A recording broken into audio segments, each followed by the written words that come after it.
Right. ఓం నమ శివాయ. ఈ యతీశ్వర నిత్యాన్నదాన సత్రం చాలా చాలా బాగుందండి.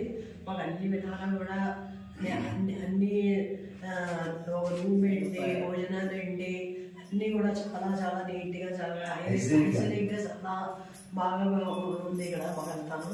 పొద్దున్నే ముఖ్యంగా ఏంటంటే స్నానం చేయగానే వేడి స్నానం చేయగానే దేవుడికి దీపం పెట్టుకుంటున్నాం మేము. చాలా ఆనందంగా ఉంది నిజంగా. అది దేవుడికి దీపం పెట్టుకోవడానికి కూడా అన్ని అరేంజ్మెంట్స్ వాళ్ళే చేస్తున్నారు. తర్వాత రూమ్స్ చాలా బాగున్నాయి. హాట్ వాటర్ ఇస్తున్నారు. వేడి ముఖ్యంగా ఇంత చలిలో వేడిగా కొలకక్కి అన్నం పెడుతున్నారు మాకు. చాలా సంతోషంగా ఉంది. చాలా చాలా బాగుందండి. చేస్తున్నాం అందరినీ రికమెండ్ మేము చెప్తాం. ఇక్కడి నుంచి మేము రికమెండ్ చేస్తూ ఉంటాం. నేను చాలా బాగుంది కాబట్టి మాకు నచ్చింది కాబట్టి రాశీలో శ్రీమతి.